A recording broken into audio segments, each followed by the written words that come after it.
¿Cómo vamos a calcular entonces el punto crítico? Es decir, cuáles van a ser las condiciones de primer orden para nuestro extremo. En este caso vamos a decir un extremo relativo. Vamos a calcular las derivadas parciales de la función lagrangiana. Acabo de decir que la función lagrangiana es una función que no tiene ninguna restricción y que lo que yo quiero conocer es si este es el punto crítico de la función lagrangiana y yo quiero quedarme con las x, tengo que calcular el punto crítico de la función lagrangiana. ¿Cómo calculábamos un punto crítico? Hacíamos las derivadas parciales de la función, de cualquier función, y las igualábamos a cero. En este caso vamos a hacer lo mismo. Vamos a hacer las derivadas parciales de la función lagrangiana respecto de todas las variables, es decir, respecto de x1, y tendremos ¿qué cosa? La derivada de la función objetivo menos lambda por la derivada de la restricción, y eso igualado a cero. Vamos a ver, vamos a repasarlo. Si yo derivo esto respecto de x1, ¿qué me queda? La derivada de la función objetivo menos lambda, que en este caso, como estamos haciendo una derivada parcial, actúa como si fuera una constante, entonces me queda menos lambda por la derivada de g respecto de x1, ¿verdad? Esto es otra constante, con lo cual se hace cero. Entonces, y como estoy tomando la derivada de esto y esta son la resta de dos funciones, entonces tendré la resta de dos derivadas, que es exactamente lo que me aparece aquí. La derivada del lagrangiano respecto de x1 es igual a la derivada de la función objetivo menos lambda por la derivada de g respecto de x1. Eso tiene que ser igual a cero, porque recordemos que estoy buscando un punto crítico de una función común y corriente con un nombre particular que se llama función lagrangiana, pero es simplemente una función. ¿Qué más tengo que hacer? Calcular la derivada parcial respecto de x2 y igualar a 0. Y así sucesivamente. La derivada parcial respecto de xn e igualar a 0. Y por último tengo otra variable que no es ninguna de las x, es lambda, es decir, el multiplicador de Lagrange. También tengo que hacer la derivada respecto de la lagrangiana respecto de lambda. ¿Qué me va a dar? Fíjense que me va a dar exactamente la restricción original. Me da menos g de x1 xn más la constante, más c, ¿no? Si pasamos esta g del otro lado, sumando, ¿qué me va a quedar? Que g de x1 a xn tiene que ser igual a c, que era la restricción, ¿no? Entonces, la derivada de la función lagrangiana respecto de lambda, cuando la igualamos a 0, me da exactamente la restricción.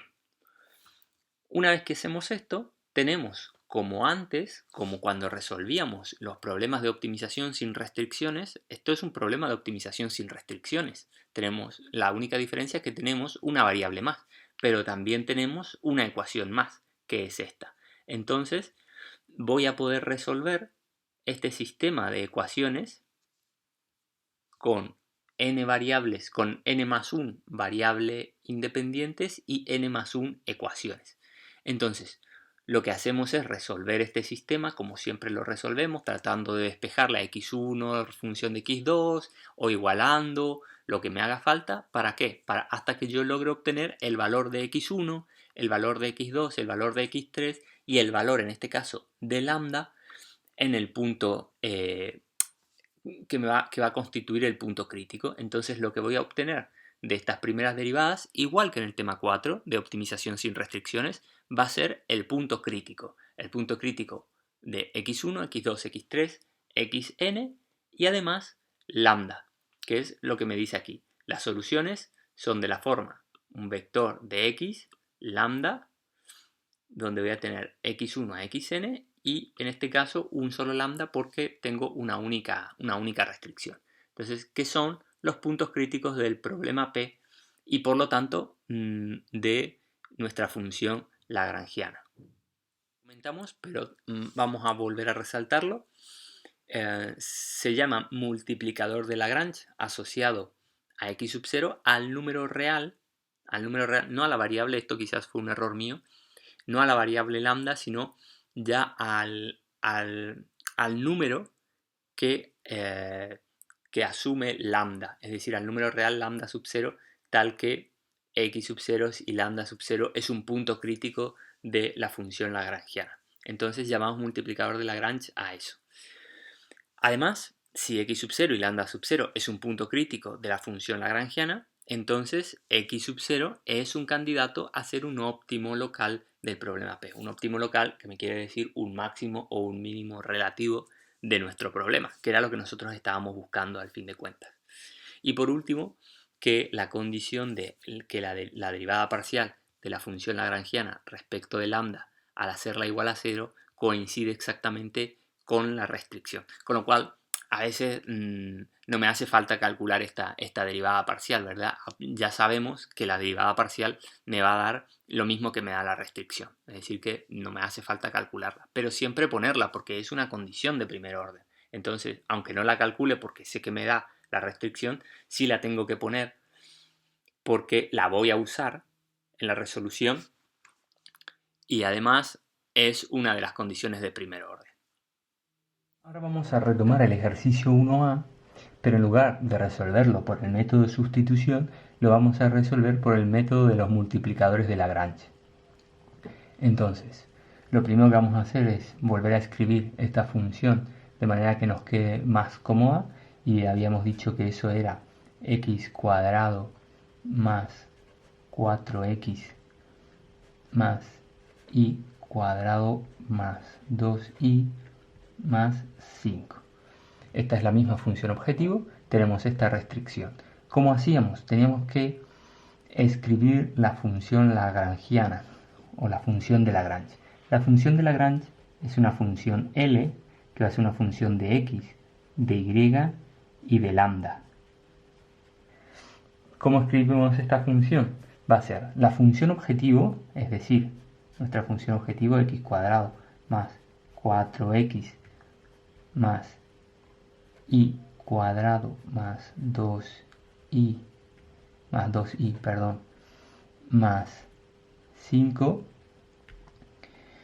más lambda por 11 menos x menos 2y. Fíjense que estoy poniendo lambda por la restricción, pero la restricción pasando esto de este otro lado, restando. En teoría, normalmente aparecen, si no me equivoco, aparece esto al revés. Es decir, que en teoría lo que vemos sería escrito de esta forma. En lugar de tener más lambda por esto, me aparece como menos lambda por x más 2y menos 11. Es exactamente lo mismo, porque tendríamos más por menos, más por menos. Y acá tendríamos menos por más, menos por más, menos por menos.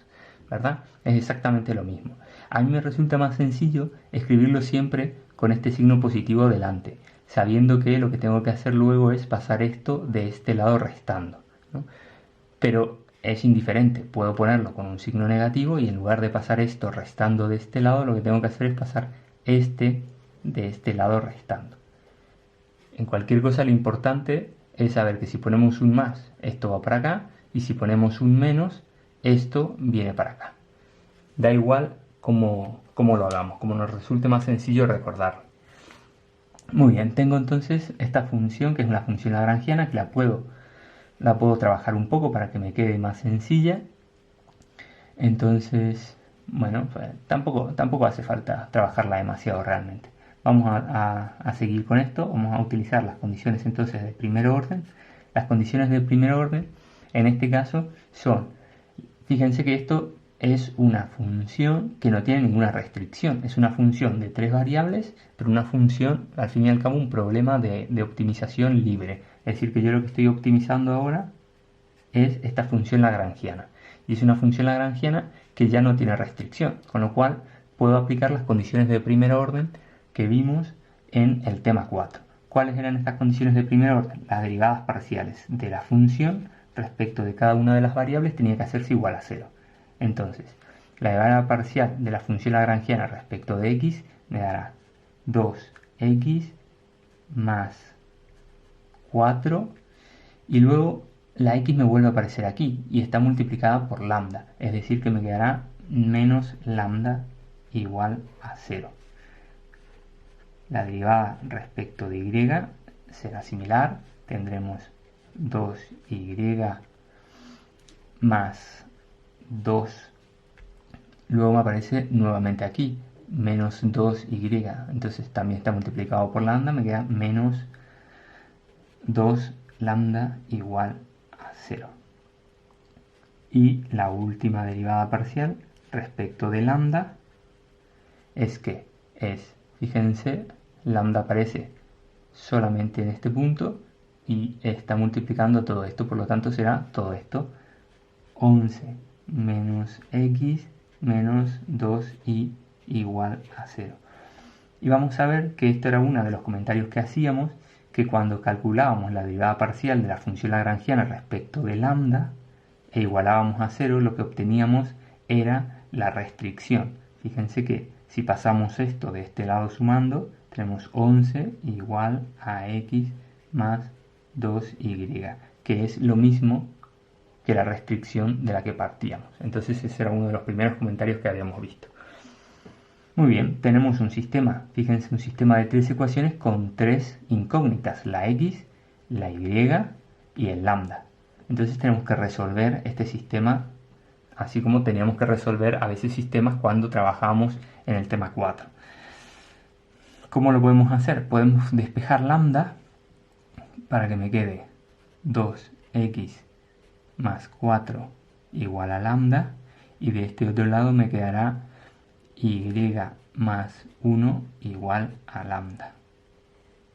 Puedo entonces igualar esto con esto, es decir que me va a quedar 2x más 4 igual a y más 1, o lo que es lo mismo, que me quede y igual a qué cosa. Si paso de este lado restando, me quedará 3 y 2x.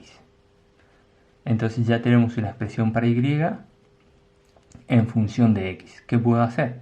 Llevar esta expresión adentro de la última ecuación que me queda aún sin trabajar, adentro de esta.